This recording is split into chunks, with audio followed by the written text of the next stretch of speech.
Që nga dita e lidhjes së kontratës, punimet për rikonstruksionin dhe asfaltimin e rrugës Qabuall-Kras duhet të mbylleshin për 13 muaj. Praktikisht rruga duhet të ishte asfaltuar që në qershor të vitit 2025, por nga 13 muaj afati në kontratë kanë kaluar plot 25 muaj dhe projekti duket shumë larg finalizimit të tij.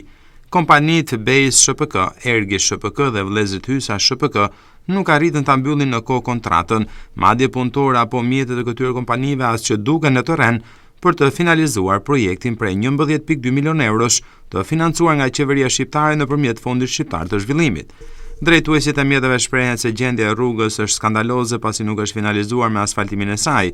Tjetër problem është mungesa e barierave mbrojtëse nga skarpata e hapur me zgjerimin e aksit, po shembe ngushtë çdo ditë duke u bërë burim aksidentesh. Rruga mos skandaloze nuk bën vaki. Ktu merr frika me ardh. Nuk ke që me dash. Nuk ke që me dash. Por pak asfalt me elon kështu nuk e di. Firma tërheqëse, firma i vjedhën lekët, s'ka se si mos tërhiqen. Normal, burim aksidenti, po kjo të merr, jo burim aksidenti, kjo me vran veten. Vërse halli madh nxjerr ka herë këtej, ka 25 vjet që rrin në Itali, po këtu për zotin të merr fryka me ardh. Plumhur, po vjen kamioni, tu smerret frym. E nësin malet Martaneshit jetë kështu, kjo të merr.